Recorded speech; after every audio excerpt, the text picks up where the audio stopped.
Is it just me, or is the number 10 a number that you're obsessed with too?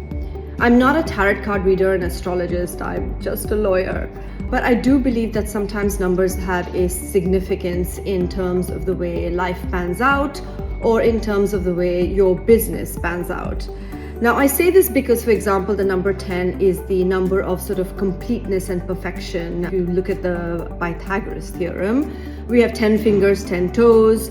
We have many religious scriptures that talk about the 10 commandments or 10 bits and pieces that culminate in the final completeness or perfection, etc. So I guess from our perspective, 10 is when you're complete and when you're pretty much perfect. If you take that in the context of businesses or business lines, as you know, we work for a lot of brands and I tend to follow a lot of new brands. Let me give you an example of a company that I have been following, and that's a clothing company for sportswear, which is called Gymshark, which was set up by a very young man called Ben Francis. And if you look at the projections of that company and you look at the way it's transpired, it's sort of like a 10-year timeline before you really succeed. Gymshark started out of a computer of a young man and a thought process where he found a gap in the industry, an industry which already had a number of sporting brands like the Nikes and Adidases of the world.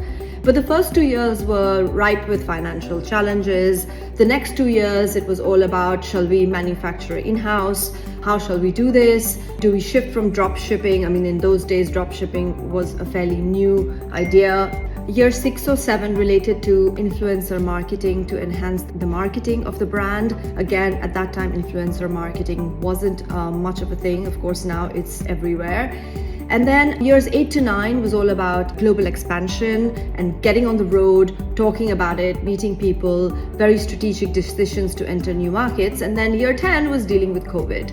And then the cycle ended up in a situation where the company is now $1 billion company, hugely successful, made in Britain. A very interesting timeline, and there are many other brands who have taken that timeline to really reach sort of to an extent of success.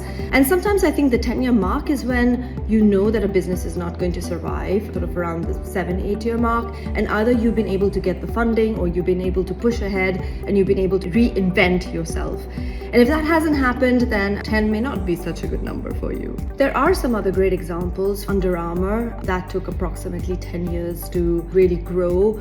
Zoom, the app, which no one used until we struck the pandemic. You've got the Slack app, which I know many of you in the design and construction industry or the project management industry use.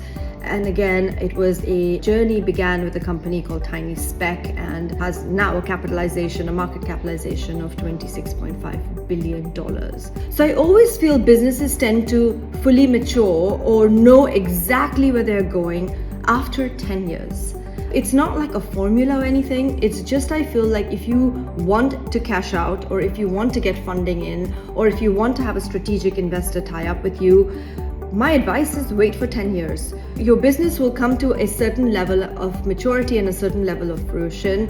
Perhaps 10 will also be a number of as much significance to you as it has been to me in my life.